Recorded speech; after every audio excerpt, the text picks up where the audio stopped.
Warhammer, el fin de los tiempos. Libro 1. El retorno de Nagast, por Josh Reynolds.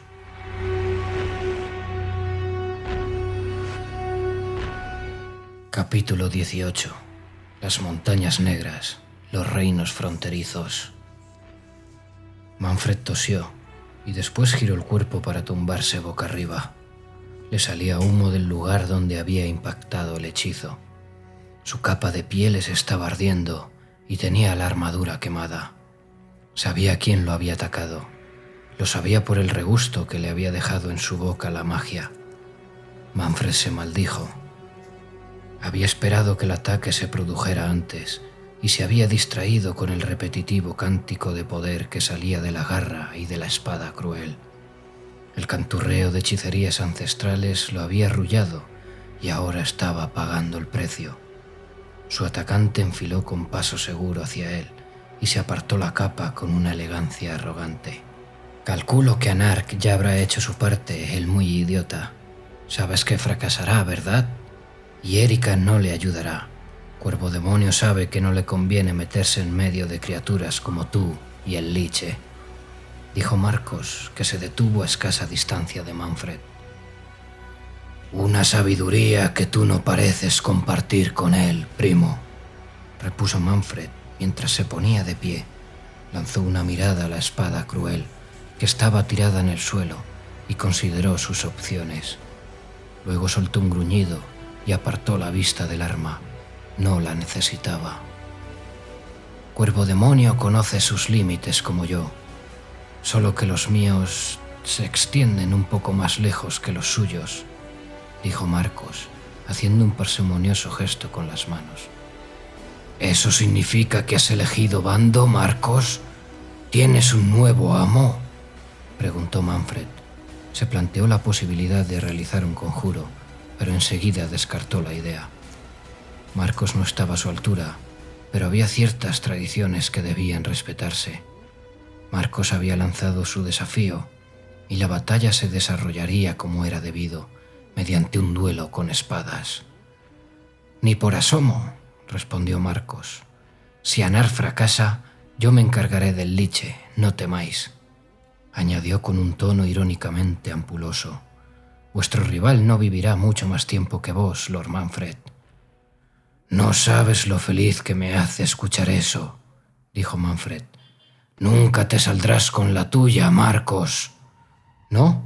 Me da la impresión de que infravaloras mis posibilidades. Desenvainó la espada. Esta hoja fue forjada especialmente para mí, por un maestro armero de Nippon, sonrió. Tú te consideras un dios, primo. Extendió la mano con la espada. En Nippon dicen que si alguna vez te encuentras con un dios, si lo es de verdad, este acero lo hendirá. Es el acero más magnífico y afilado que puede conseguirse en este mundo. Imagínate si es afilado que puede cortarse con él a un hombre y éste no se enteraría de lo que le ha ocurrido hasta unas cuantas horas después. Sonrió y giró la espada. No te preocupes, primo. Me aseguraré de que te enteres cuando te llegue el momento de morir. Marcos avanzó con ligereza, con una elegancia y un porte que Manfred no tuvo más remedio que admirar. Al parecer había aprendido algo más que hechicería durante su estancia en Katai y en Nippon. La primera acometida fue tan rápida que la espada hizo un corte en la mejilla de Manfred antes de que éste la viera venir siquiera. Manfred se levantó con dificultad, con el sabor de su propia sangre en los labios, desenvainó la espada y bloqueó el segundo golpe. Has elegido el peor momento para hacer ejercicio, primo, dijo Manfred con los dientes apretados, mientras él y Marcos se movían en círculo en el mismo sentido. Manfred se dio cuenta de que los otros templarios se mantenían al margen. Los vampiros respetaban pocas cosas, pero un desafío era sagrado. Estábamos a un paso de la victoria definitiva, y tú te propones hundir el barco precisamente ahora. Eres tú el que está a un paso de la victoria definitiva, y sí, este parece un buen momento, dijo Marcos. He leído los mismos libros que tú, primo. He leído los pergaminos y los grimorios, y lo que quieres hacer es una locura. No puedes controlar lo que pretendes liberar, y yo no pienso convertirme en el esclavo de un nigromante que lleva siglos muerto, por mucho que sea el primero de su especie. Adoptó una posición de defensa con la hoja paralela al cuerpo. Nos condenarás a todos y al mundo que nos pertenece por derecho de sangre a postrarnos ante un dios cubierto de polvo y a someternos a él. Por el bien de todos, en el nombre de Vlad von Carstein, será para mí un placer cortarte la cabeza. «¿Pero qué cosas dice esta comadreja arrogante?», susurró la voz de Vlad al oído de Manfred, como si estuviera justo detrás de él. «Aunque tienes que reconocer que su retórica no te resulta del todo desconocida, ¿verdad? No hace tiempo que tú esgrimías argumentos parecidos, más o menos sobre la época en la que desapareció mi anillo. Muchacho?» «¡Cállate!», dijo Manfred entre dientes. Vlad se echó a reír. «¡Cállate!», repitió Manfred y arremetió contra Marcos.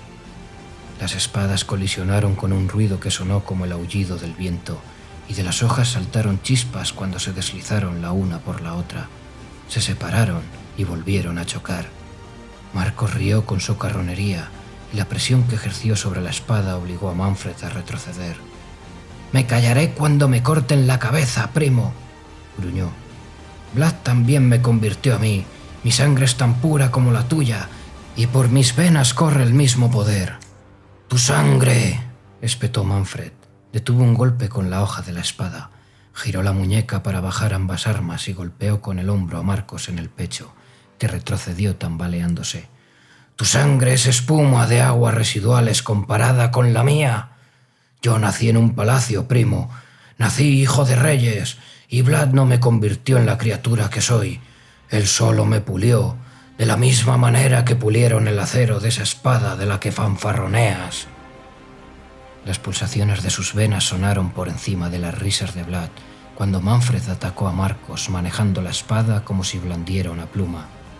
La ira le infundía fuerza, siempre había sido así, y también la arrogancia. No tenía ninguna intención de morir allí. Estaba destinado a empresas más grandes, a cosas mejores. Sabía perfectamente la clase de hombre que era. Había sacrificado más cosas en el altar de la ambición de que la un granuja como Marcos imaginaría jamás, y todo para llegar a este momento, a esta encrucijada. Ya le habían robado un trono una vez, en un pasado remoto, y el mundo estaba en deuda con él por haber sido insultado de esa manera. La confianza de Marcos comenzó a debilitarse mientras intercambiaban golpes.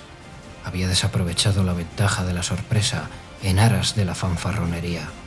Ese era el eterno defecto de la sangre de Vlad, el gusto por el monólogo, la obsesión por hacer que el enemigo reconozca la superioridad de su rival antes de asestar el primer golpe. Manfred también adolecía de ese defecto, pero al menos en él era un rasgo que le venía de nacimiento, no como en el caso de Marcos, que era el hijo de un vinicultor y ni siquiera de uno rico. «¿Crees que una espada o unos cuantos conocimientos te hacen especial, Marcos? Pues no lo eres», dijo Manfred, que evadió una acometida de su rival y le hizo un corte superficial en el vientre. La armadura se rajó como si fuera carne mientras la hoja bailaba por el torso de Marcos. «No eres más especial que Hans, o que Peter, o que Fritz, o que el pobre Constantin, sepultado entre sus libros, solo una pira más para alumbrar el camino de tus superiores». Siguió atacando a Marcos, mientras hablaba aplicando en sus golpes toda la velocidad y la fuerza que poseía. Los brazos y las piernas de su rival se cubrieron de regueros de sangre, y su armadura acabó hecho jirones.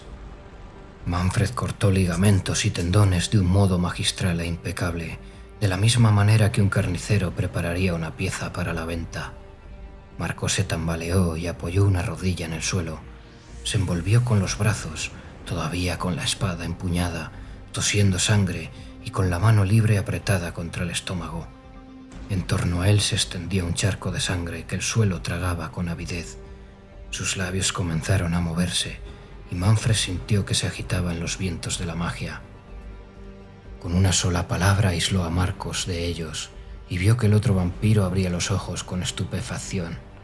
Una expresión de resignación fue instalándose en las estrechas facciones de Marcos a medida que se daba cuenta de lo que había sucedido. Esperé demasiado, dijo. Manfred asintió con la cabeza. La proximidad de la muerte proporciona cierta claridad.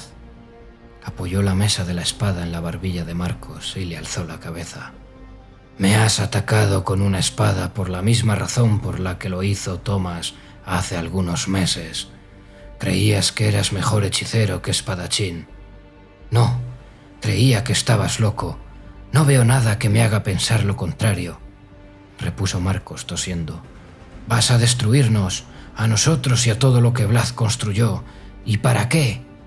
Por mí, respondió Manfred. Siempre es por mí. Este mundo me pertenece. No era de Vlad, ni es de Nagash, ni de los dioses oscuros. Me prometieron que sería mío cuando estaba en la cuna, y voy a coger lo que me pertenece. Levantó la espada con ambas manos. Cierra los ojos, primo. Ningún hombre debería ver la sangre de su cuerpo después de que le hayan separado la cabeza del cuello. Marcos mantuvo la mirada fija en Manfred. Este se encogió de hombros y dejó caer la hoja. La cabeza de Marcos cayó rodando y su cuerpo se desplomó. ¿Te sientes mejor ahora? Conrad siempre se sentía un poco mejor después de un buen derramamiento de sangre, susurró Vlad. Manfred bajó la mirada y en la sangre que corría por el suelo desde el cuerpo de Marcos vio reflejado algo que podía haber sido la cara de Vlad, o tal vez un cráneo. No respondió a la burlona voz. Últimamente había cedido al impulso de replicar con demasiada frecuencia. Solo era fruto del estrés, nada más. El fantasma de sus miedos y de sus preocupaciones. El espíritu de Vlad había desaparecido para siempre de este mundo. Sin duda, aunque tú mejor que nadie deberías saber que los seres como nosotros no entran de buena gana en las tinieblas. A fin de cuentas tú regresaste, murmuró Vlad. Manfred casi podía verlo detrás de él, caminando en círculo y con las manos enlazadas a la espalda, hablando como un maestro hablaría a su alumno. Por lo tanto, tal vez yo no sea Vlad, y tal vez tú no regresarás sin ninguna ayuda, ¿eh? Manfred limpió la espada en la capa y la envainó mientras la presencia seguía hablando, como si interpretara su silencio como una invitación a hacerlo. Por un breve momento, Manfred se preguntó si en el fondo no habría algo de cierto en lo que había dicho Marcos. ¿Estaba volviéndose loco? ¿Acaso te importa?, le preguntó Vlad. Manfred no tenía una respuesta.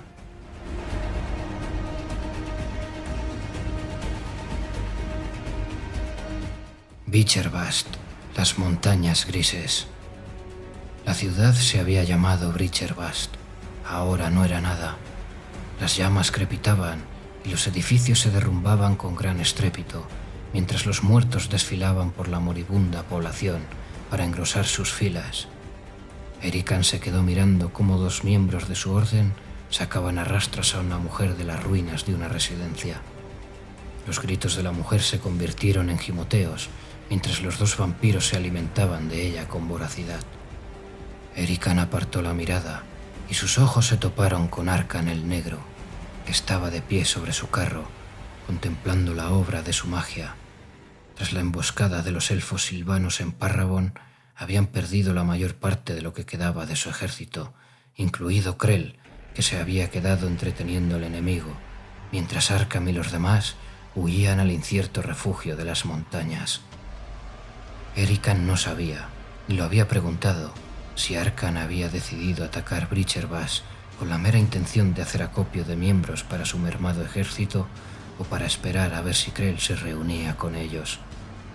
Habían pagado un precio muy alto por el objetivo envuelto en un sudario que Arkham llevaba a la espalda sujeto con correas. Los ojos de Erican se deslizaron hasta él. Era un báculo, muy parecido al del propio Arkham. Erican tenía la impresión de que palpitaba con una luz siniestra. Era como una herida en el mundo, y algo que había en su interior parecía llamar a la criatura que había en Erican. Poseía poder, pero Erican sabía que si intentaba apoderarse de él, acabaría consumido como una polilla que se acerca demasiado a una llama. Arkham parecía cómodo con lo que quiera que fuese ese poder. Erican desvió la mirada del báculo y vio que Anark se dirigía disimuladamente hacia Arkham. Sutil como un ladrillazo en la cabeza, se dijo. Había estado preguntándose cuánto iba a tardar Anark en intentarlo. Anark cogió carrerilla, saltó hacia el liche y profirió un estridente grito de guerra al descargar un brutal golpe descendente con la espada. El liche se dio la vuelta, desvió la punta de la espada con el báculo y le asestó un puñetazo en la cara con su mano de huesos. Anark salió volando hacia atrás. Erikan se estremeció cuando el gran maestro de los templarios de Drakenhof aterrizó en el suelo con un gran estruendo. En favor de Anark, había que decir que se puso de pie casi de inmediato y arremetió contra Arkham, que había bajado de su carro. El liche se echó a un lado para evadir la acometida del vampiro, le estampó el báculo en la coronilla y Anark se derrumbó sobre las manos y las rodillas. Anark miró a Erikan, que seguía sentado sobre su caballo. «¿Tienes algo que decir, vampiro?», bramó el liche. «¿Yo? Nada», respondió Erikan, levantando las manos. «Esta no es mi pelea, negro». «¡Traidor!», gruñó Anark mientras volvía a levantarse. «Desde aquí parece que tú estás atacando a nuestro aliado sin ningún motivo», repuso Erikan, echándose hacia atrás en la silla de montar, con los dedos pulgares apoyados en el cinturón de la espada. «Me pregunto qué dirá Lord Manfred cuando se entere, o Elise, para el caso que nos ocupa». «Yo me hago una idea de lo que Lord Manfred dirá», dijo Arkham, plantando el báculo en el suelo. «Dime, vampiro, ¿qué te ha ofrecido? ¿Qué te ha dado para intentar una estupidez como esta?» «Lamento decir que me parece demasiado astuto para que se le haya ocurrido a Anark», señaló Erikan. «¿Qué pasó, Anark? ¿Elise dejó caer los párpados y te pidió que le hicieras un pequeño favor? Aún recuerdo aquellos tiempos cuando yo era su favorito». «¡Cierra tu sucia boca!», bramó Anark y volvió a lanzarse sobre Arkham. En el vampiro la sutilidad brillaba por su ausencia. Todo él era fuerza bruta, puro músculo e instinto asesino sin una pizca de astucia que pusiera un poco de orden. Su armadura crujió cuando sus músculos se hincharon con una fuerza irresistible. Arkham paró el golpe con el báculo, y liche y vampiro midieron sus fuerzas durante unos instantes. Pero entonces crepitó un rayo negro que recorrió el báculo de Arkham y aferró la espada de Anark. Un momento después, la hoja se estremeció y se hizo añicos, y el que la empuñaba salió despedido y dio con sus huesos en el suelo, con el rostro ensangrentado y acribillado por las esquirlas de la espada. Antes de que Anark pudiera ponerse de nuevo en pie, Arkham le clavó la punta del báculo en la cabeza con la destreza de un lancero y sonó un desagradable ruido como de succión. Anark se desplomó. «Eficaz», dijo entre dientes Erikan. «No es la primera vez que me enfrento con vampiros traidores», dijo Arkham. Se volvió para mirar a Cuervo Demonio. «Supongo que tú no tienes nada que ver con esta vil conspiración». «Ni siquiera conocía su existencia», mintió Erikan. «Por muy bruto que sea, no va a tardar demasiado en recuperarse. Anark no es gran cosa, pero es un luchador. Seguro que podría seguir peleando aunque le faltara toda la cabeza, y no se rendiría». «¿Qué me sugieres?». Erikan no sabía por qué estaba ayudando al liche. Se dijo que quizás solo lo hacía porque Anark había sido una fuente constante de irritación, o tal vez porque se había cansado de ver a Elise colmando de afecto al muy burro. Y era hora de que se buscara otra mascota, a poder ser más inteligente. «Encadénalo al postigo del templo sigmarita que he visto cuando entrábamos por la puerta de la ciudad, y que las llamas o el sol lo quemen. Eso acabará con él». «Tenía pensado una muerte mucho menos misericordiosa», repuso Arkham. Llamó con un gesto a un trío de criaturas. Levantaron el cuerpo laxo de Anark y se lo llevaron. «Pero no deja de ser una muerte», dijo Erikan. «Ya», dijo el liche, que escudriñó brevemente y en silencio el rostro de Erikan y luego dio media vuelta. Abandonaron Beecherbast poco después, a la cabeza de un ejército recompuesto con la población de la ciudad, asesinada y resucitada. Nadie pareció lamentar la muerte de Anark, pero el vampiro tampoco había puesto mucho de su parte en hacer amigos entre los miembros de la Orden. Lo mismo podía decirse de Erican, pero este suponía que él era más soportable que un matón fanfarrón. Como miembro del círculo íntimo, el liderazgo de los Caballeros de Sangre había recaído en él, de modo que marchaba a la cabeza del grupo por falta de una idea mejor. Intentó imaginarse cómo recibiría Elise la noticia de la muerte de Anark. ¿Montaría en cólera? ¿Se pondría triste? ¿O no expresaría ninguna emoción? Erican pensó que esto último sería lo más desagradable de todo. Los vampiros eran capaces de amar, pero no era habitual que se enamoraran, y a veces no se reconocía ese sentimiento hasta que era demasiado tarde. Las lamianas tenían canciones, popularizadas por la Hermandad del Pináculo de Plata, sobre amores perdidos y tragedias inmortales. Convertían a trovadores y poetas con el único fin de que mantuvieran vivos esos versos y los dieran a conocer a los vivos. A veces facilitaba las cosas que el ganado pensara que lo normal en los vampiros era el amor y no la sed de sangre. Mientras cabalgaban hacia la frontera con Silvania, Arkham, que viajaba en su carro, estuvo en contacto con los espíritus de los muertos para tratar de averiguar algo sobre Krell. Fantasmas aulladores y espectros con voz chillona revoloteaban a su alrededor, como las palomas en una plaza de Aldorf. Erican puso su caballo al lado del carro. Los espíritus se dispersaron repentinamente. ¿Se sabe algo?, preguntó Erican. Krell no se ha dado por vencido. Se reunirá con nosotros cuando pueda. Está alejando de nuestro camino a la cacería salvaje. Sacudió la cabeza, un gesto extrañamente humano. Hombres bestia, elfos silvanos, Kembler. Encontramos enemigos en cada vuelta del camino. Ratas en un barco que se hunde, musitó Erican. Arkham se lo quedó mirando. Erican cambió de postura sobre la silla con evidente incomodidad. ¿Por qué sirves a Von Karstein, vampiro?, preguntó sin ambajes Arkham. ¿Por amor? ¿Por miedo? ¿Por aburrimiento? Erican no miró al liche. No le gustaban los fuegos de bruja que titilaban en las cuencas oculares del muerto. Siempre había visto a Arkham desde una cierta distancia. Desde tan cerca era fácil ver y percibir que había algo en él que no estaba bien, algo que había sido humano y que se había retorcido y deformado para convertirlo en una cosa nueva, abominable, una cosa que no debería caminar por la tierra.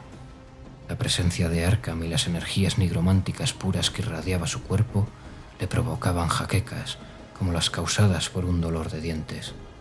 Pero no era solo la presencia nociva del liche lo que le hacía dudar. La pregunta no tenía una respuesta sencilla. ¿Por qué había acudido a la llamada? Pero antes que eso, ¿por qué se había ido de Silvania? Estas preguntas eran como los hilos de un mismo tejido. Si tiraba de uno, se soltaba otro. ¿Y bien? Arkham no había despegado los ojos de él en todo ese rato. Si algo nos sobra es tiempo, cuervo demonio. ¿Por qué no pasarlo, conversarlo en lugar de en silencio? Ladeó la cabeza. ¿Te sientes mal por lo del otro? ¿Cómo se llamaba? ¿Anark?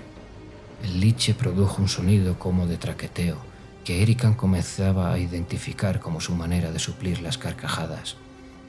Él no estaba destinado a pasar a la historia, me temo. Pero tú eres un superviviente. O eso me parece a mí. A fin de cuentas, ¿por qué sirves a Von Karstein? Erican vaciló un momento.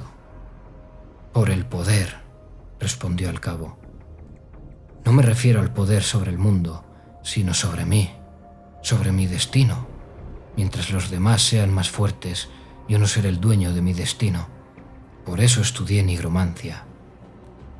No huelo en ti el tufo de la hechicería de tumbas, dijo Arkham.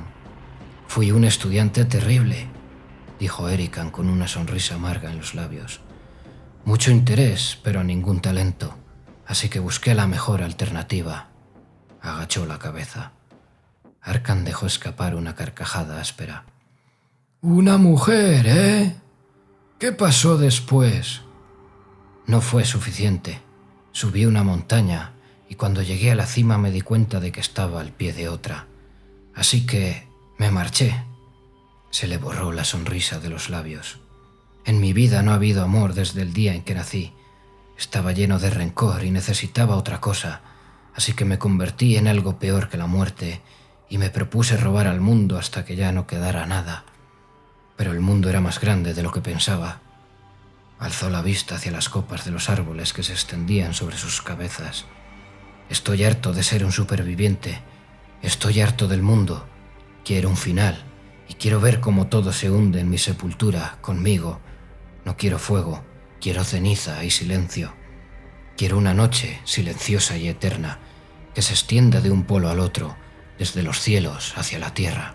Arkham continuó mirándolo largamente. Luego, como sin estar muy seguro de lo que hacía, tendió una mano y la posó sobre el hombro de Erican. «La tendrás. Nagash se levanta y el mundo se hunde. Todos obtendremos la paz del olvido».